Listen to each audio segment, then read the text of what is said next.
and welcome to the dogood podcast with myself, Rob Watson, and this is episode 10. Made it into double figures. I've got to say, I'm pretty proud that I made it to 10. I'm actually giving myself a pat on the back as I mentioned this, and from what I understand in terms of people who start podcasts, supposedly 13 is the number that you got to get past. From what I hear is that a lot of people will start one, but by it gets to there, they don't really push back through number 13 because they haven't been getting the listeners and them kind of things, and maybe the excitement of it has gone away. So that'll be me. So if I'm still around after 13, you can probably tell that I'm going to be in it for the long haul, and it feels that way for me. I'm still getting a buzz off it. I'm still really enjoying it, and this episode is no different to that. In this one, I visited talented illustrator and author Matt Sewell in his studio in Shrewsbury. Through his passion for illustrating birds, Matt is inspiring and educating people, young and old, all over the world, helping them to reconnect with these beautiful creatures, which I believe is helping us give a deeper appreciation for them and for everything that is around us. Matt shares how this all began for him, going right back to how this adventure started. He discusses how while he was away travelling, he was able to tap back into his younger self and remember his deep fascination, his deep love for birds growing up, and how that's then spawned a new way of going forward in his career, which has then led to over 10 books being published in recent years. He's also a regular at festivals as well throughout the country, he's teaching hundreds of other people how to draw birds through his workshops. And he's also putting his skills to plenty of good uses as well, supporting worthwhile causes for the likes of Greenpeace, the RSBP and the Wildlife Trust. So all in all, I do believe Matt is doing a lot of good in the world. And I think this episode, it's not just for nature lovers. I think it's for anyone who's looking to bring some more fun, play and creativity into your daily life. So without further ado, on to the episode. So it sounds like, you've got a pretty amazing work life. You're a renowned illustrator and you're a published author and you're making a living doing something that you totally love. When did you know that you wanted to become an illustrator? I think, the fact of being an illustrator didn't come into it till much later because I didn't even know what an illustrator was. But I think right from being in school, young, 7 or 8 kind of age, was kind of got the fact that I really liked creating things and drawing and painting, and always had that same feeling, and I just knew I wanted to be doing that, and it was always, I originally started wanting to do film and stuff like that, animation, but it was all, even just making things was the same as drawing and that, and it was like a no-brainer that I would go to do art at college. It was never an option. I was always going to be doing it. It wasn't ever a moment of this is going to be my career now. It's that's what I'm going to do. As simple as that. I can't really put it any other way, really. So when you say about 7 or 8, was that encouraged mainly from school, or was it people in your family, parents that were, artistic, or? Yeah, my mum's artistic. She paints a lot and draws, and she could have been very artistic, in her career and stuff like that. But she didn't really choose to be. But she's always done stuff, and at school as well. I was pushed a little bit, even when I was really young, and I remember being able, the snowman, the Raymond Briggs, I was able to draw that really well, and the school got me to make posters for their and cutouts for the back of the production they were doing. I was just really young. I was probably only 8 or 9 or something like that, and I knew then it's getting me out of classes, and I was just doing this stuff, and I could just use all, when the big sheets of sugar paper come out at school, and you have to be you get a sheet each, you have to be careful with it. I was just giving loads of it, and I was just look at all that, it's amazing. And and then I had a good teacher when I was doing my GCSEs as well, Mr. Culkin. He pushed me it just got me. You could see like I had like the creative spark, and he would just kind of like feed me a little bit, like, how about you do this, how about you do that. Just don't think of it as just sitting there and drawing. Think of, wow, you can take this to a next thing, and that drawing can feed this painting, and that painting can feed that sculpture, and that was, I think, that kind of logical progress with creativity like isn't always taught. It's quite often just about drawing that picture and then that's it, but it's all part of a bigger thing, which I kind of cotton on to quite early on, and I've tried to keep that thing, that playful kind of element of, because quite often I'll just do big bodies of work with watercolours and stuff, but I'm always trying to use different pens or try just doing different stuff, and I'll work on, if I get like 5 minutes, I'll work on something and just think, or like a couple of days and something, and sometimes it's like, oh well, that work's wasted, but then I can always just come back to it, and those things have like been record covers and stuff like that, they've just fed on, so I've always tried to keep that kind of playful element.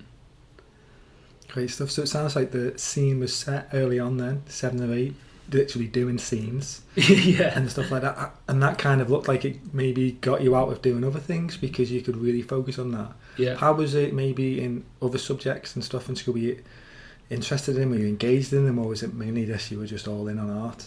I liked history, and I struggled with everything else. I think just about maths, really bad, like skiving off, having panic attacks in tests, and like, even though like having like being so young and like having to feign to be ill to get out of tests, like get out of classes and stuff, I'd give myself nosebleeds very easily, and our mates would say, Matt, give yourself a nosebleed so we can get out, and I'd sit there go get blood on my hand, so then they'd be like, oh Matt, he's got a nosebleed, sir, so we'd just go out, so we'd just get out of the lesson. But yeah, so maths still is a real struggle.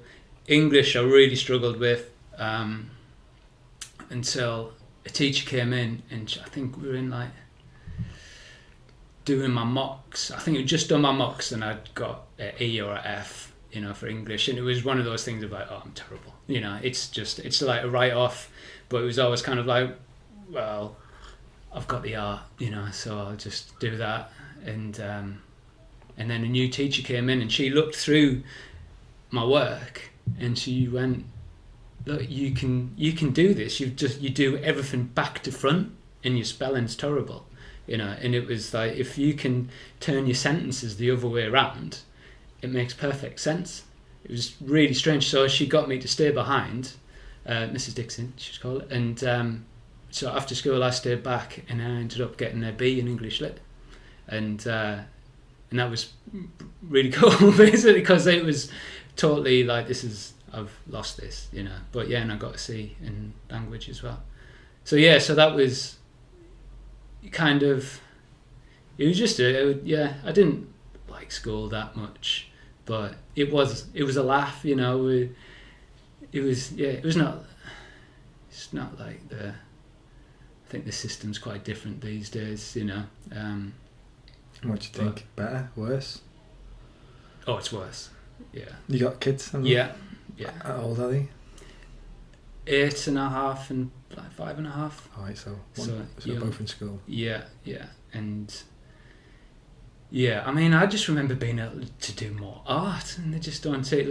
There's just, and I know I'm coming from that point of view, but there's no. Yeah, it's a different setup for them these days, and I think that's why you got to do more outside of school. Yeah. As well. It very much feels like, the system is set up in a way, it almost like creative skills and courses and projects and stuff like almost being pushed out, and the more focus is on the tests and the pressure and the stress, like you said, you'd have panic attacks doing maths tests and stuff, and pressure's even more. And then it seems crazy as well, because when you look at the economy and you see how of an impact the creative industries have on the economy. It's huge. Like the British, we've got some of the best creative people in the world. Some of the greatest ideas that should be really nurtured and really harnessed. But it just seems like it's just being left behind. And aren't they potentially taking some out of the curriculum maybe, or like treat it? It just seems bonkers. Yeah.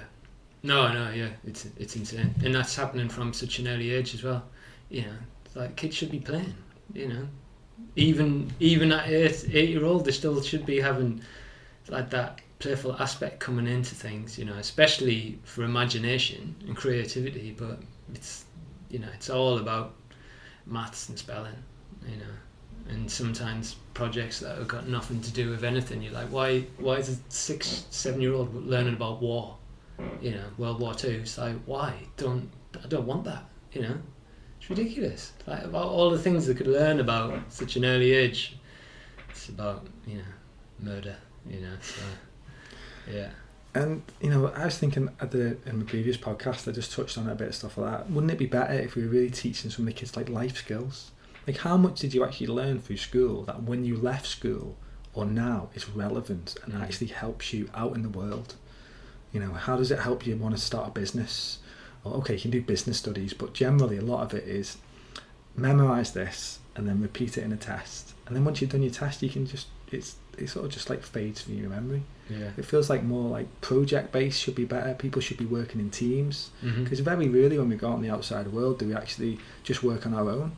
Yeah, right. Like for instance, you'll be writing books and doing illustrations for it, but you'll still have a publisher, you'll still be working with them. If you still got to know how to do all that. But yeah.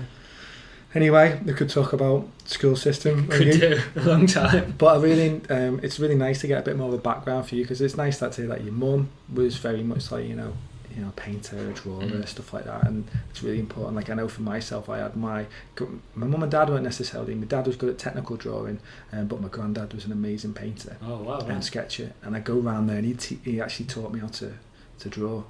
And I'd see all these big ships that he would paint and stuff amazing. like that. I've got one of them in our living room. Brilliant. So it's nice that just to have that. I think it's important to have that anchor or that some sort of thing. So you said you had, and it's nice that you touched on some of your teachers and stuff, and then you went for your GCSEs. Where did you go off to art college? Yeah, I went to sixth form.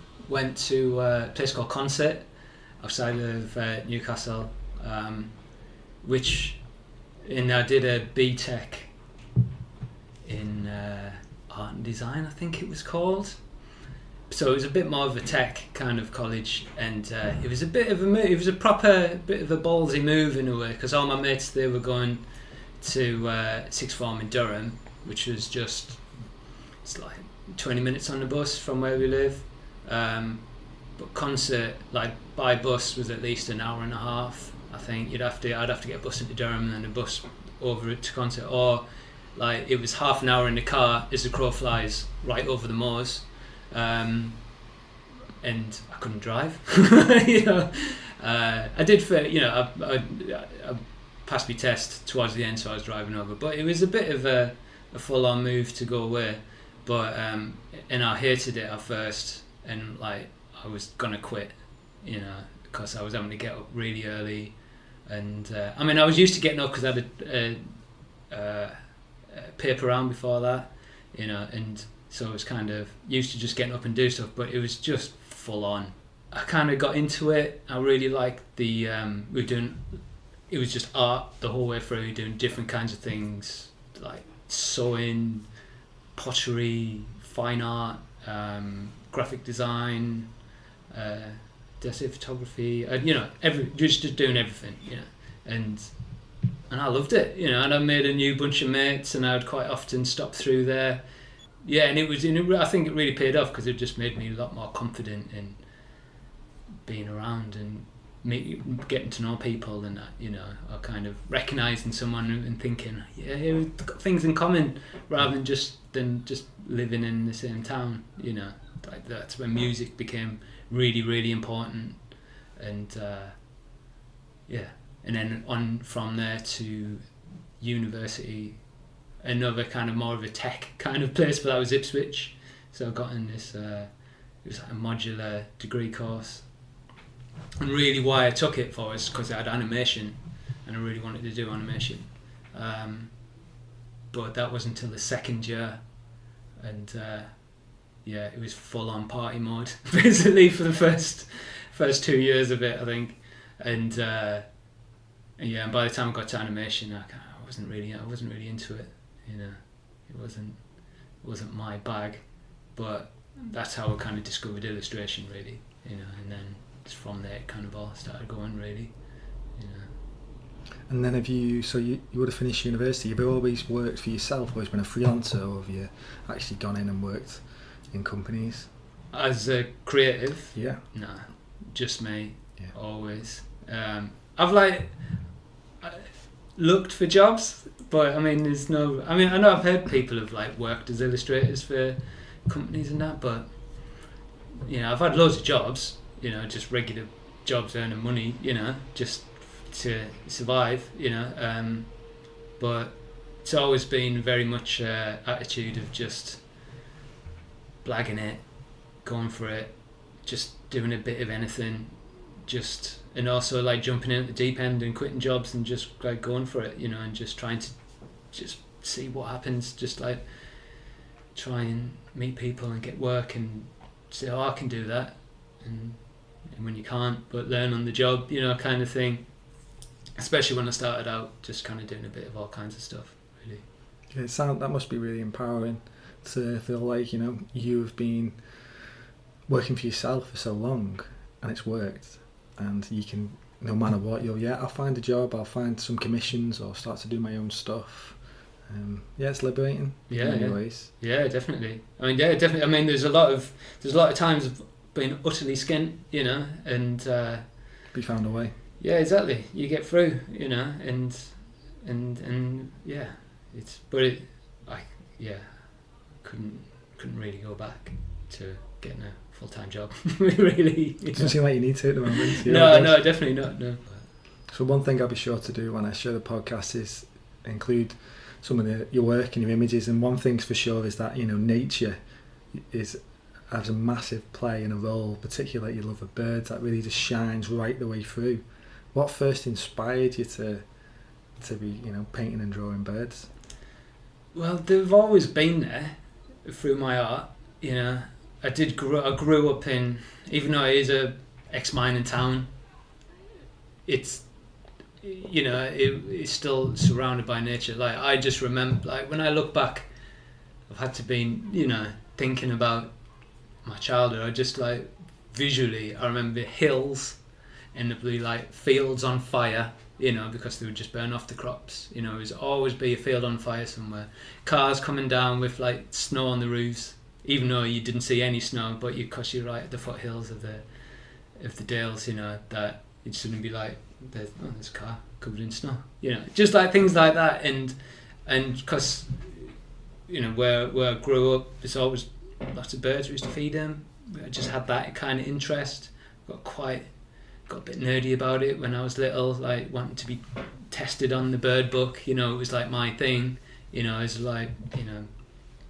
5 or 6, learning all the birds and stuff like that, and then seeing them and getting that buzz, getting a proper kick, and then that kind of died out by the time I was a teenager, I guess, getting into music and that, and then really died out, but getting older, but it would always be part of my artwork. And when I ever used to get the chance, I would go off on walks, and I was just me and my dad used to go to the lakes and up to Scotland and stuff like that.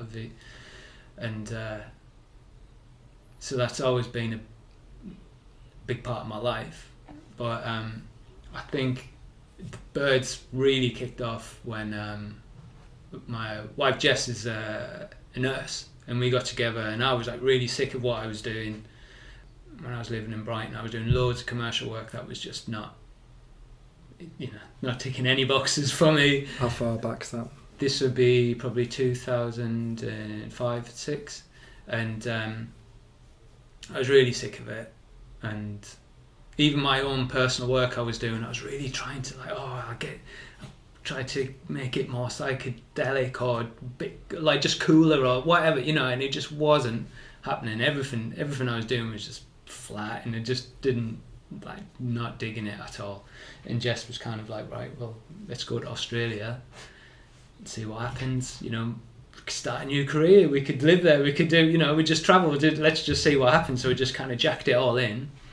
I said, well, of course, well, you know, exactly. I was working for yourself, actually. That was when I was doing the NHS job, you know, in huts in Thailand and stuff like that, and then finding like somewhere to send it and taking forever to send, you know. And so I was doing work like that, and it was fantastic. It was like amazing traveling around, and then we were doing the same. I think it was in Australia actually as well. I was carrying on doing trying to send files, but I'd always remember like my friend John Joe, he'd send emails with loads of music on. When you're at home, that's amazing. You get introduced to loads of new music, but when you've got to wait for these emails to download before you can do anything with some like random garage music on it or something, you know. And yeah, no matter how many times I emailed and said, look, stop, can you just take me off your list or whatever. But and the internet was pretty slow back then. Yeah, oh, it was shocking. But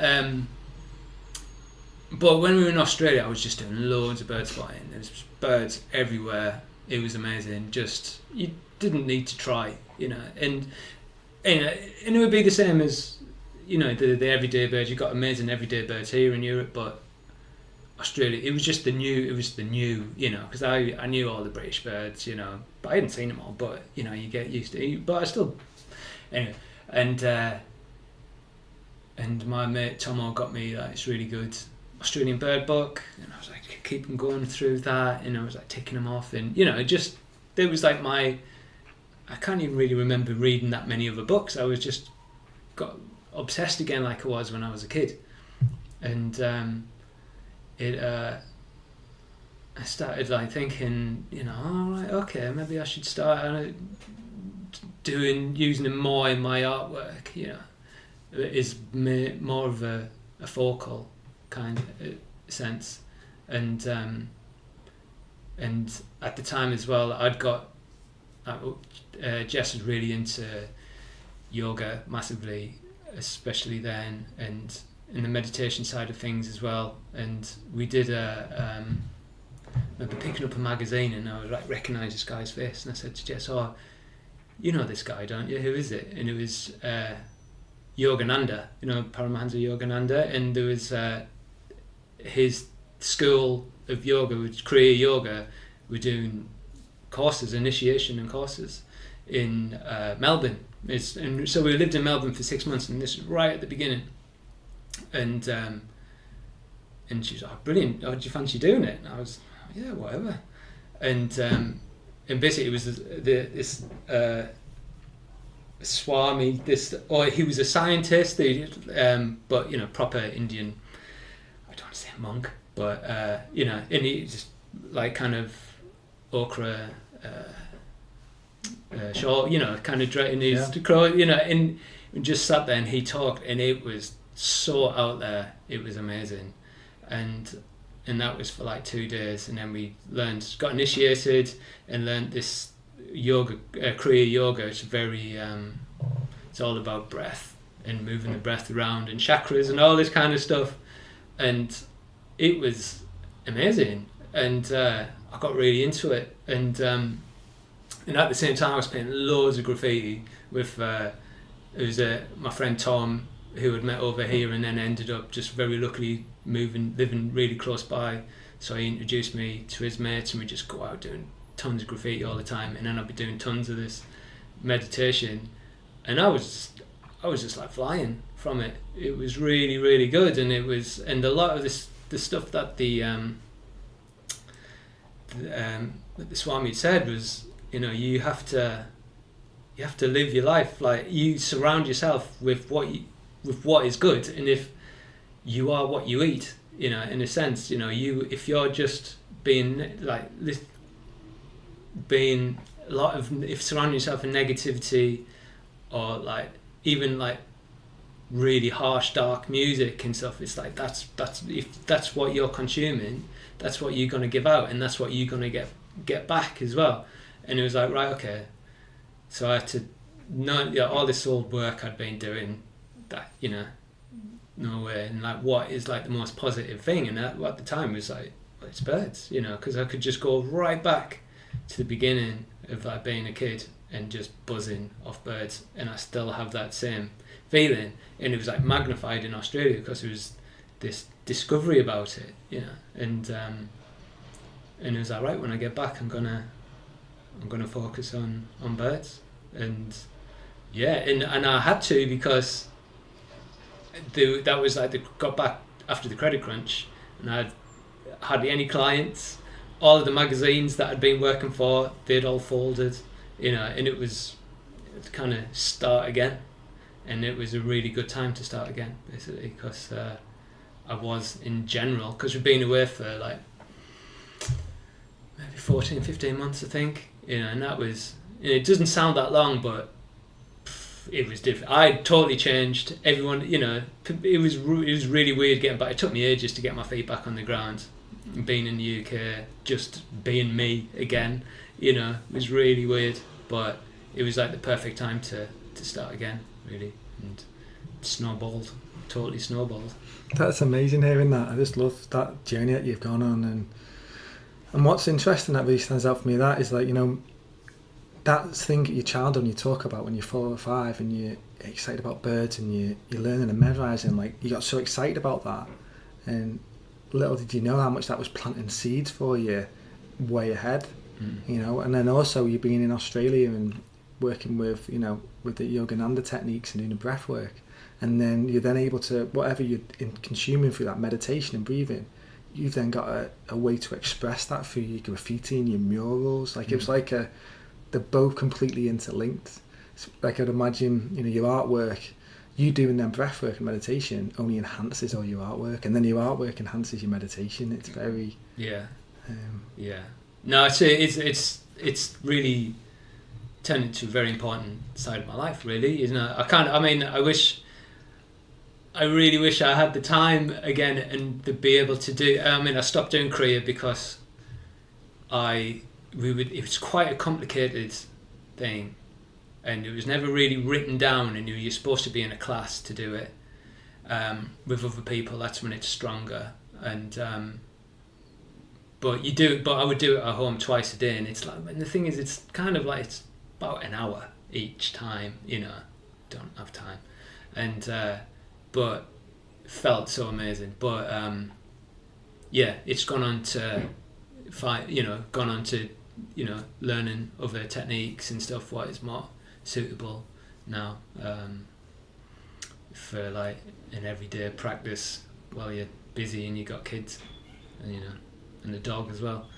You know, so yeah, tricky to juggle it all. Yeah, exactly. So you touched on your wife. She's a nurse and she's very much into yoga. Is she still got any of them spiritual practices for herself now? Yeah, definitely. Yeah, no, it's really important. She's such a guide, you know, for me. She's a lovely person, like, and I always learn so much from her about how to be with people, you know. And like, she always like, she's I don't have any skills, you know, I've got not very good at anything, like, you know. But it's like, we always like take the piss and like, so she's got the people skills, you know, and she's just like, she's introduced me to so much along those lines, you know. And she was like me, she was a proper party head in the past, and you know, had to, and still has those ways, you know. But she did teach yoga for a bit, but was not in, you know, it kind of ruined yoga for her in a sense, because she was having to compete and get herself out there, which is just like not her, you know, like she's not on social media at all, you know. So suddenly having to do all of that, you know, was just, you know, so it was really hard for her, because she was like doing the whole yoga teaching thing while like learning while Hebden Bridge while we had our first little, and you know, so even before, you know, so she took time out from important times to do that. So for her to stop doing it was quite a big thing, but she's rediscovered her love for it again in it, because I think you change, don't you? And like when she was like in her 20s doing all of the yoga in Brighton and stuff, it was full on. But then as you get older and everything changes, and it has to fit in with how you do it. And now for her, it's more of just having a nice community of people, and it's not doing all of the really crazy stuff, you know. But we both tried a few different things out, you know. And when we were in Thailand, actually, we were at the Agama. You know, it's been getting it's got a hell of a lot of bad press recently. No, the guy is like under serious charges for sex allegations and stuff. But we were there. We were kind of signed up to do that for a month, and we left after a couple of weeks. It was some of the things you learnt was amazing. Some really good full-on techniques, but it was proper brainwashy. We could see it right from the beginning, and it was quite culty, you know. And so you go through all these different stages, and there was people there who'd been there for years, in a sense, like going through it all. But to kind of complete it, you have to have sex with him, basically.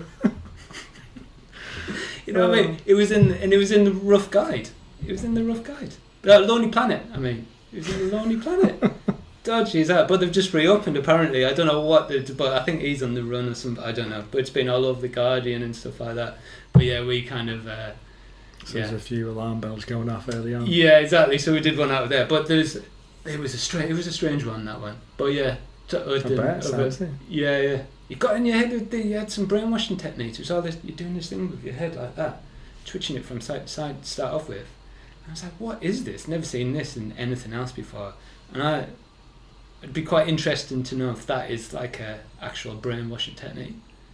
Because certain things I just couldn't get out of my head for months afterwards. Wow. And we were only there for it wasn't even 2 weeks. You know, we kind of got our money, managed to blag it, get our money back, and did one. But wow. Yeah. Sorry, that was just in my head because I saw it in the paper the other day. It's a good story to tell. Have you come across documentary on Netflix, Osho? Yeah. You watch the Osho documentary? Yeah. Now that is like, it's either Marshila goes off on one with her vision because she's, you know, stuff or what, but it seems at the beginning so much of them, it felt like it was done for the right reason in many ways, and then it kind of just like fell to pieces. Yeah.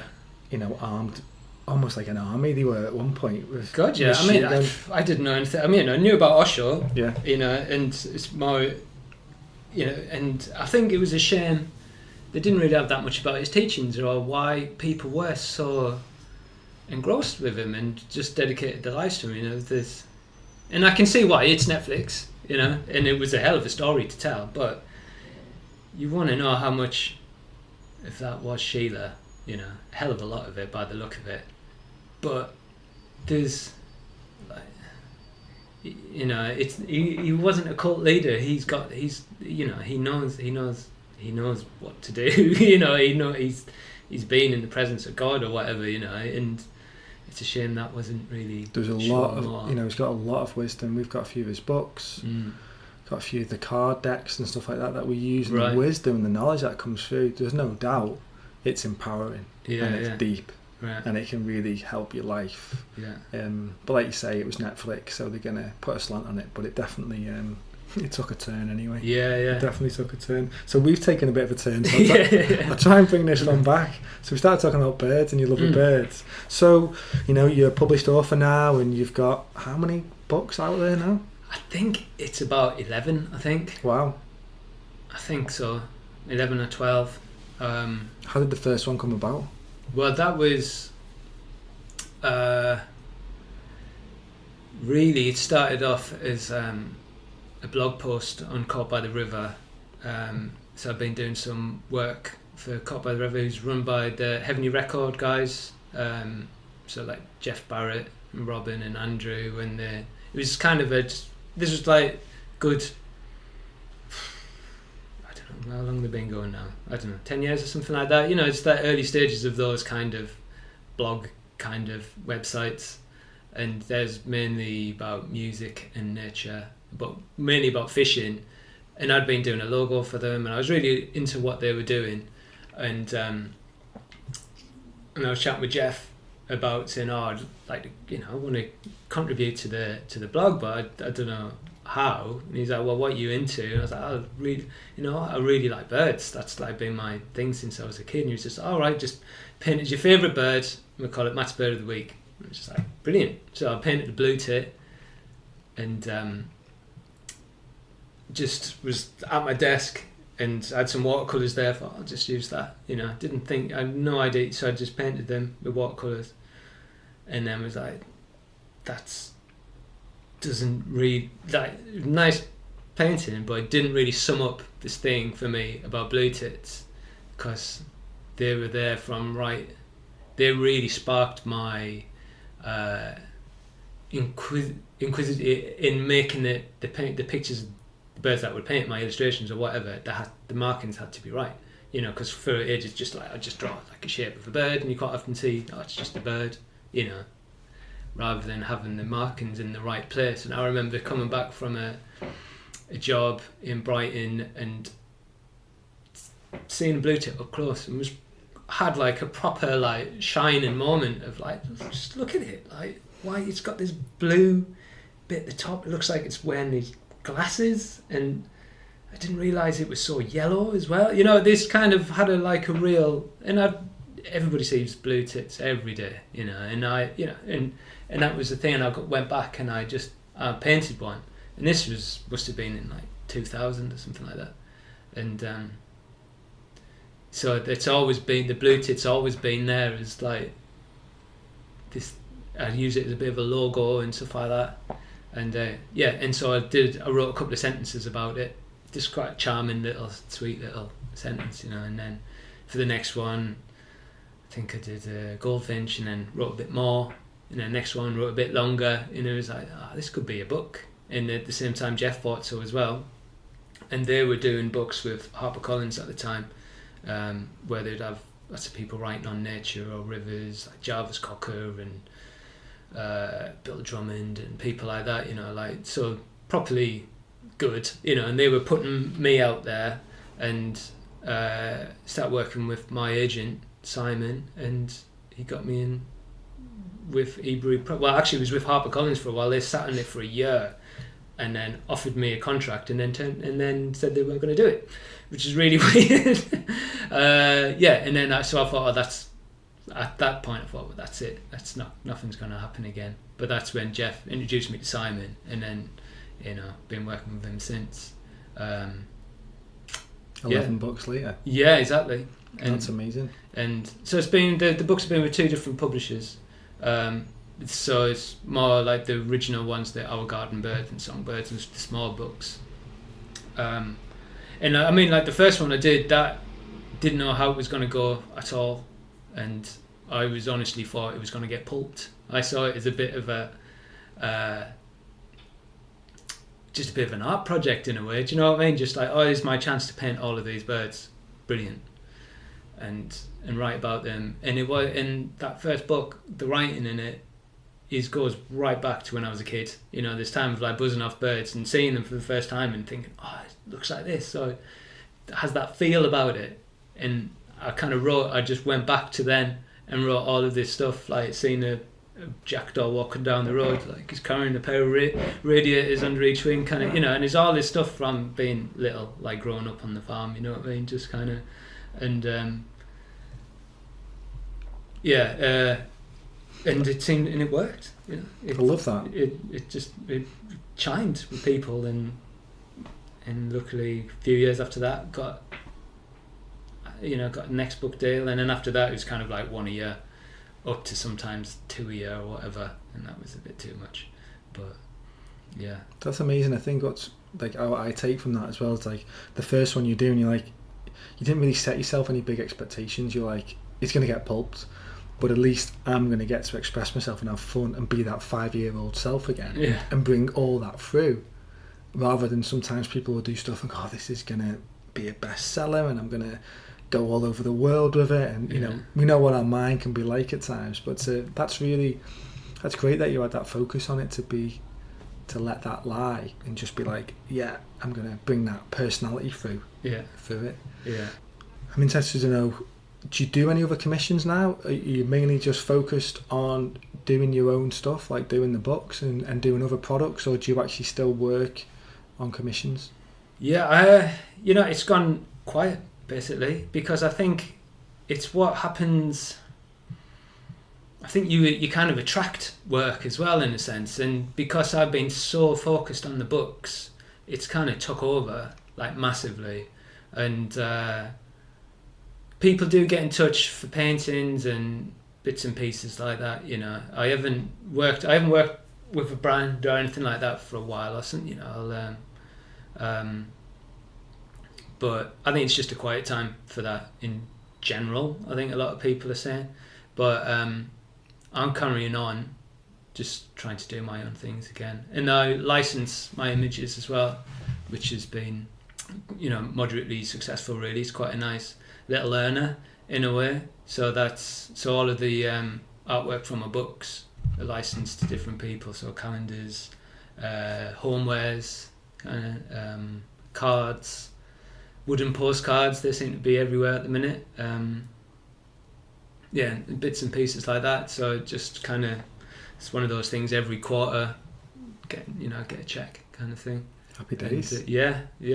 That's something that we've had a shift in our mindset of wanting to develop more products, because once you're out there, once you've done it, potentially that thing can be making you money while you're sleeping. Where if you're working on a commission, you're selling your time. But if you're creating a product, you're putting that investment in time at the beginning, getting it right, and it's out there. Some of them may do well, some might not. That's all right. But if you just keep going with them, some will pick up, and then, like you say, every few months you get a check, and you're like, happy days. Yeah, definitely. One of these reasons that I was really felt like I wanted to get you on the podcast is because the fact that, would you say your books are very much going more to like children on the whole, or is it like even though I bought one, I've got one, and we've not got any kids yet, but do you think there's that's one of the main... But the recent ones I've done, they are children's books. so there's the dinosaurs, the Big Bird Spot, and Forgotten Beasts. So they're the bigger ones, recent ones. They're kids' books, but they're still in the same kind of vein. But the original books, they cover the whole. Yeah. I didn't aim them at anyone. I kind of, like I said, like a lot of it was these kind of young thoughts, whatever. So they have that kind of element, but also I want to charm people into thinking, into like taking more notice and think, oh right, okay, or chime with people in the sense of like they think that, I like to kind of, it's almost like tapping into like a shared consciousness of like people going, I thought that about that bird that was on my bird table the other day. I saw how it bullied the other ones off, or and I think it looks like that as well. This kind of thing, which is in people, that thing like really works with like all ages. I've had letters from proper old dears, getting fruity with me, or from like tiny little kids in like Melbourne or something. It's proper the whole shebang, and people want to use my artwork for weddings and tattoos, and or want things to remember people who've passed, which is really touching, and it's like covers every aspect. But I don't really think that's all my work. I think that's birds, because they are this universal symbol, for a lot of people, and they can, from the bird song to what they look like to how they are and their folklore around them. They mean so much to people, and it's like, and it's, I didn't, and it is a bit of like an evergreen topic, with them. And as much as I want to move on and do other stuff, like, it's really nice to know that I've always got the birds there, because there'll always be more stuff to do with them, Absolutely. So, yeah. That's really interesting, and I think, like you say, it's a universal thing, and what I love about it is that's going to encourage people to be out more in nature and to be more engaged in it. And it's so important for our health, our well-being, everything. The way we live now, we can live in these boxes, we can just get in another box to drive somewhere else, go into an office block, and if we're not careful, especially if you live in cities and stuff, you can be completely cut off from that. So any way that people can tap back into it and then encourage them to get out there and get more knowledgeable in it, that's can only be doing good, a lot of good in my mind. Yeah, well, exactly, and that's why I've got in the back of the book, I've got the spotting and jotting section where you tick them off, because a lot of birders will do that in their bird books anyway, just right next to it where they've seen it or whatever, but to be like, that's what you do. If you see them, give it a tick, and if it does mean you get out, then that's amazing, and get kids to get the parents to go out, and that's definitely one side of it. Yeah. So that's good that you saw that. Talking about spotting birds, have you watched the film A Big Year? I haven't. Is that Jack Black in that? Jack Black, Steve Martin and Owen Wilson. I've been meaning... Oh, really? Oh, what a lineup. Yeah. No, I need to see it. You know what? I came across it just randomly. And anyone who doesn't know what the Big Year is, it's like basically North America. People see how many they can spot as many birds as they can in a year. Yeah. And I think this was going back... This is quite, 10, 20 years, potentially. And it just follows this journey of it. It's so beautifully shot, and the birds and the nature is incredible on it, just following their journey. I think some of them spot over 700 birds in a calendar year. Wow. Blue-titted booby is one that rings up. Blue-footed booby. There you go, blue-footed booby. Blue-titted booby. Blue-titted booby.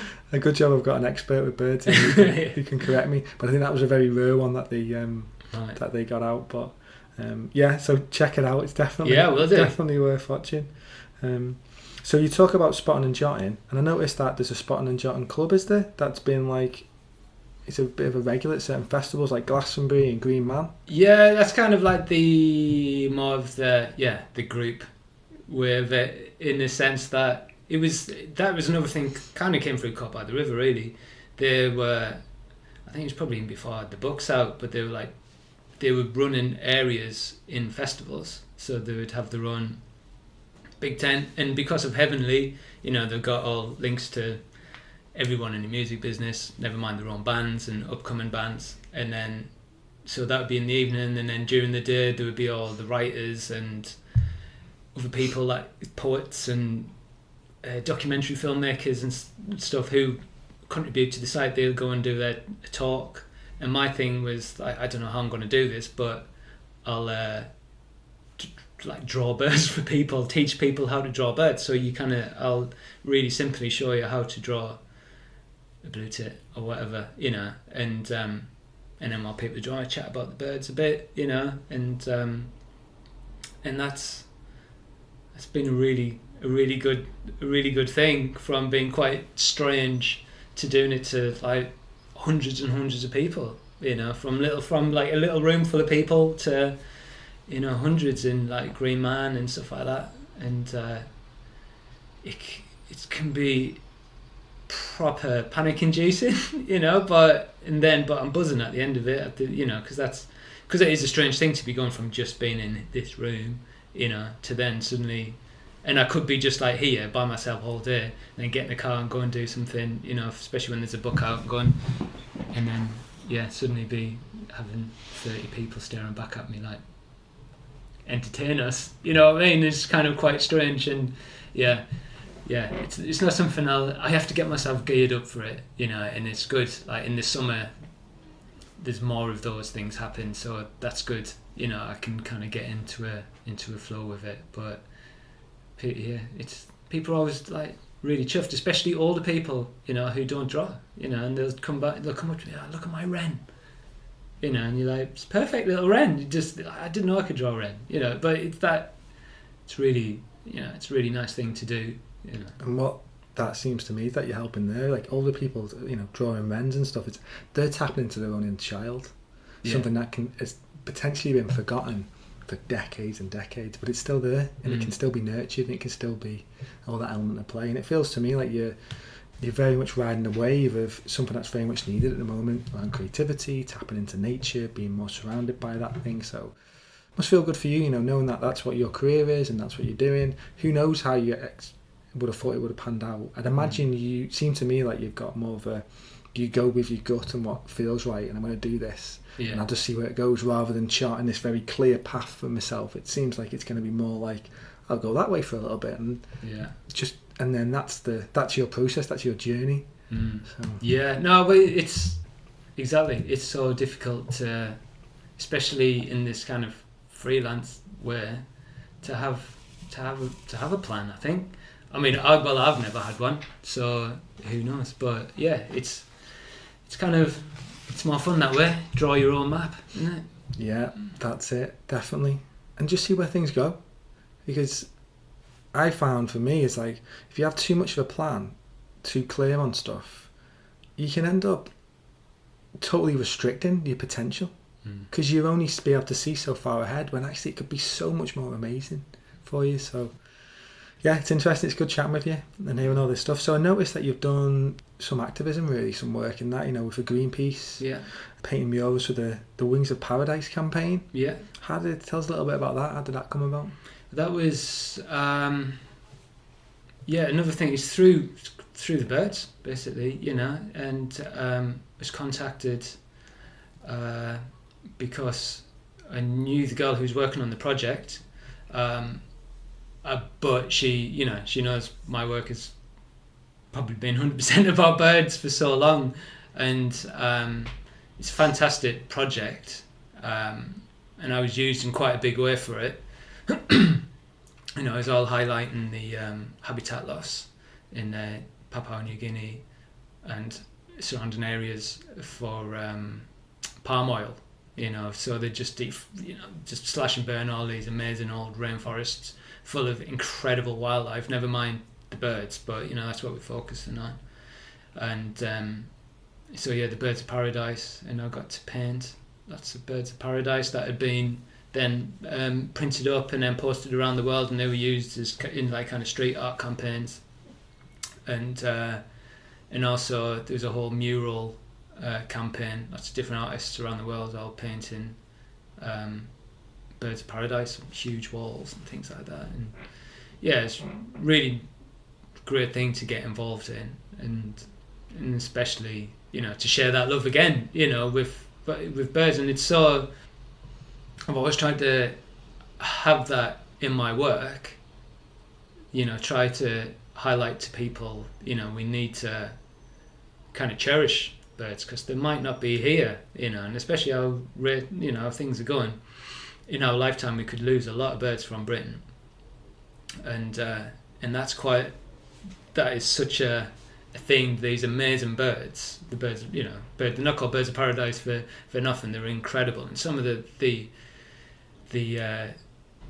courtship dances they have are unreal, and they can just be wiped out just so we can have some cheap oil. It's ridiculous, and but I think it has that global thing of a lot of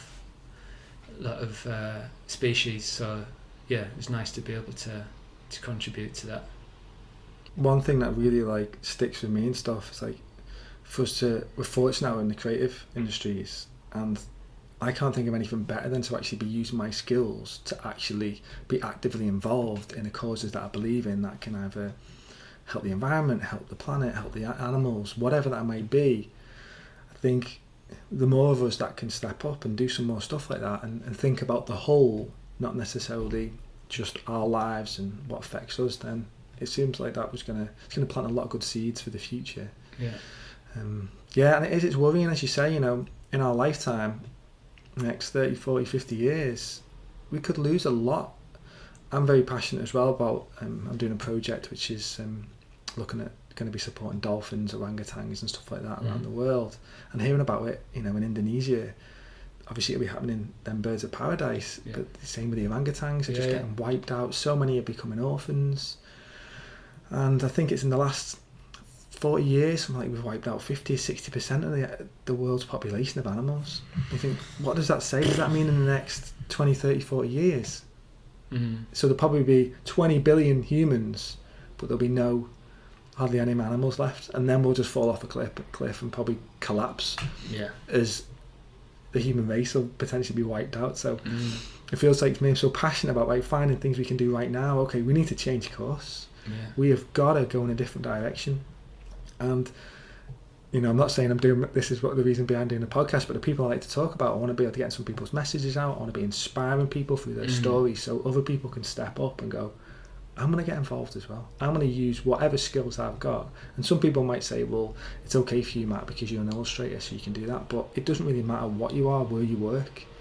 We can all contribute and be active in some ways. So it's my 2 pennies worth. Wow, that's amazing. Big up. Totally. Big up. So with everything going on for you, and you've got these books and all the stuff you do, is there anything key for you that keeps you focused, so you can you've got to come in and to work on your own, you've got to be disciplined? Is there anything that keeps you on track with that, or that has helped you throughout time? Music, I guess, that's my, I think without music, I can suddenly find myself, I've had no music on all day, but that's because I've been so into something. I've been writing.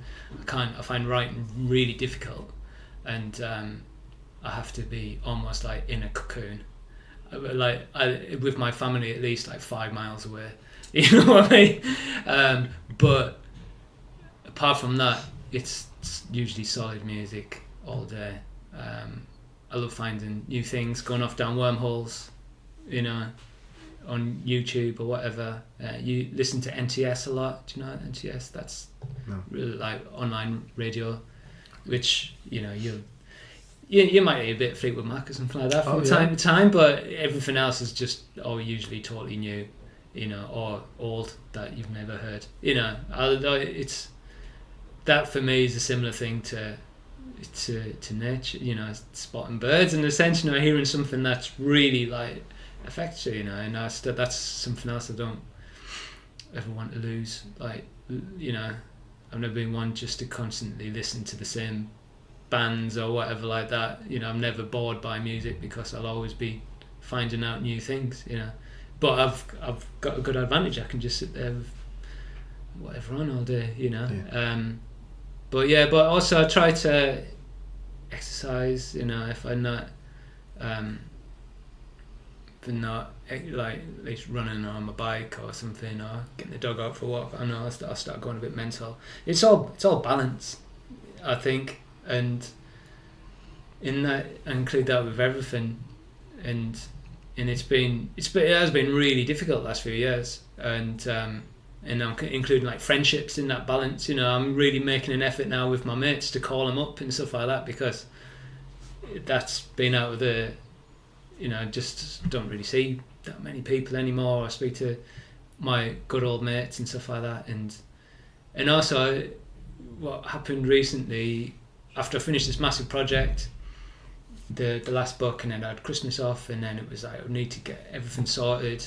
Like redid my studio, and I didn't want to work anywhere, but then I kind of got myself into a bit of a trap of like sorting the studio out. I couldn't do anything until I'd done that, and I think the creativity had come out of the balance, and I started to feel mental. It was just like, this is so that there's something that like just being creative feels, I always kind of see that as being a bit of a freebie. Do you know what I mean? Like, that's like, you're just doing that because you can, but it's like, no, it's an integral part of my life. And I think in the past when I've really struggled, it's because I haven't been able to be creative, and it really eats me up. And I apologise to ex-girlfriends, you know what I mean, who say I've been a moody bastard, and it's just like, it's because I've been trapped in a job and I haven't been able to do it. And then you get home and you just want to have a drink or smoke or whatever and watch film, and that's it, but you don't realise, I think and I'm not sure, this is only just something it's only just dawned on me, so I'm sure a lot of other people probably felt the same way, that it is like an integral part of just the system, so yeah, I think that balance is the key. So yeah, juggling, that's what I like to do.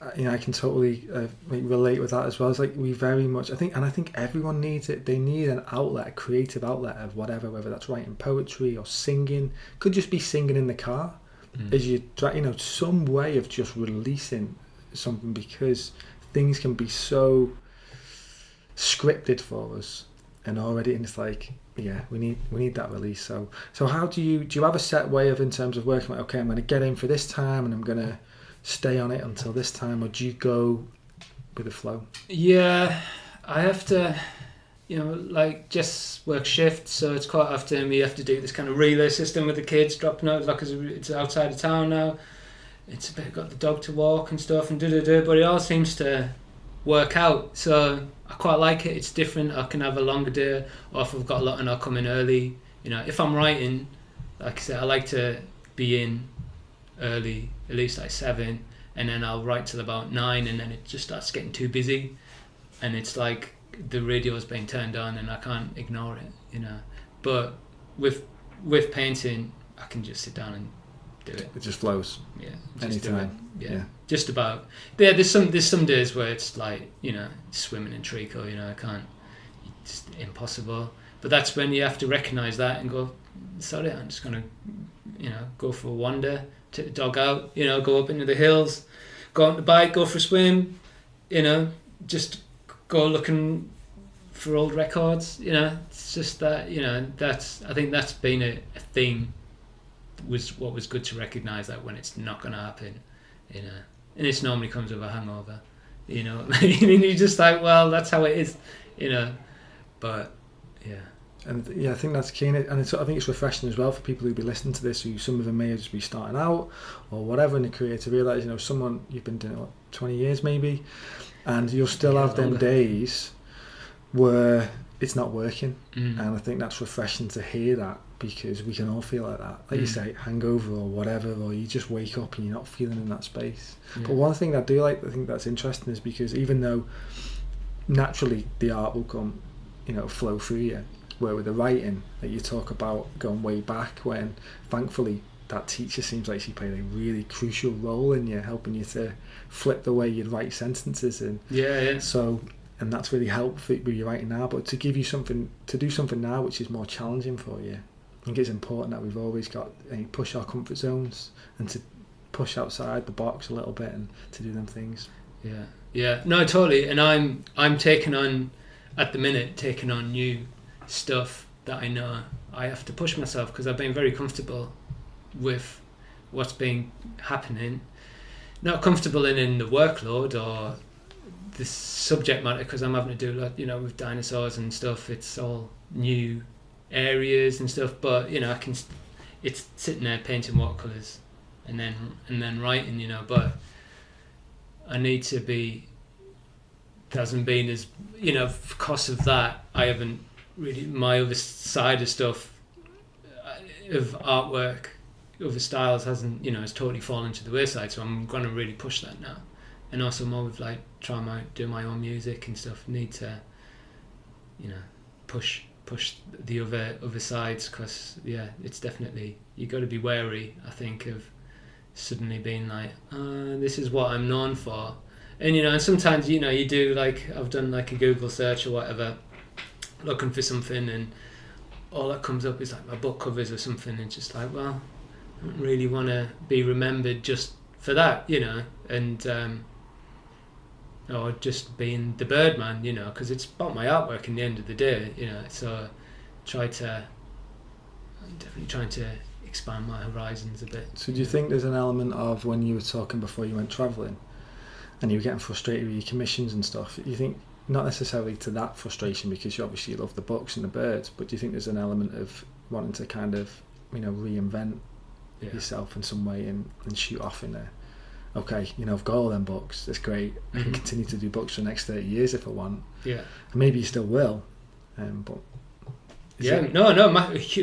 massively, and it's the kind of, and it's a hard thing to own up to, because like to some people it's, you like, you got the dream job going on, you got this and that, but it gets to a point where you're getting so far down the line, I need to, and I still feel like, I'm 42, but I still feel like young man. I've got a lot to give. I'm still really creative. Got loads of styles going on, and but it is having to take that leap in a sense, and like I was saying before, things will come from that work, that I'm gonna, I want to do bigger paintings, like proper, maybe have a show, maybe not, just paint big, again, and trying to work on some fiction as well. So who knows what will happen with that. Have you got anything particularly in mind that you're looking to jump into in the near future? I've had like a story in my head.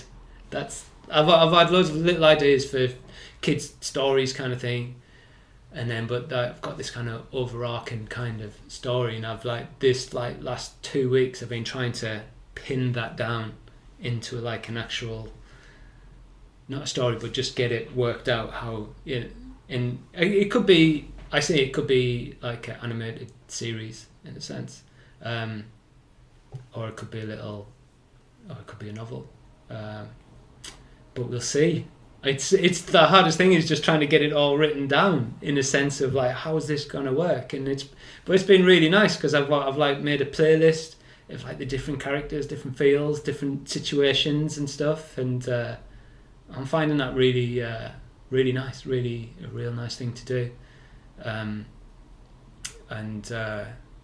But there'll be more books, and there'll be more kind of all of the licensing stuff are still going. I got a huge bird book coming out in October, which is an atlas of birds, so painted loads of birds from around the world, which is fantastic. But yeah, I really want to paint big. It's been my thing for a while now. That I love it when I get to paint a mural and stuff like that.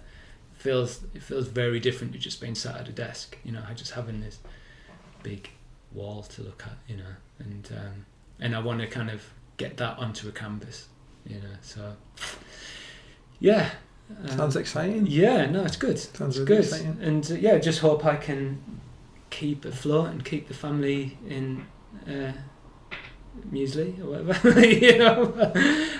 at the same time as trying. It's that's the thing. It seems a bit selfish, but then it's like, well, no, this is my job, and I think you have to kind of stay on top of things, and you want to keep people interested in what I do, and also expand my people who like my work, because to a lot of people I'm probably just another kind of commercial illustrator in a sense who's done books and this and that, but I think that I've got a lot more to offer, and I've got a lot more to do as well, and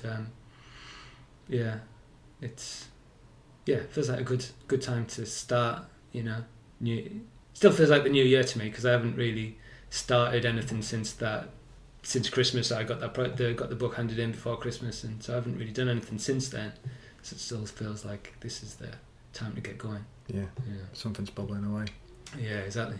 Well, I think our chat's coming close to an end, but before we finish, I always just like to ask people, because so since this podcast is all about sharing what good people are doing, what advice would you potentially give someone who's looking to go out there and do their own little bit of good, whether that wanting to become an illustrator or just anything, just to spark something? I think that for people to do things in that sense, it has to come from the right place, rather than like searching for something. I'm going to do this. I'm going to have a go. That'd be good. You have to know right from the start, right inside, that's the most positive thing you can do in a sense, because if it's coming from the right place, people can see that totally, and that's exactly what I was talking about with the bird books in there, especially the first one, how it just got right. It came from the purest kind of thing. That's where it came from, and people got that, and people loved it, and that in the same way is, if you want to go out and do something, it has to be the same, because then people will get the passion and understand it totally without even doubting it or thinking about it. You just can tell that it's coming from the right place, and it's not pushed.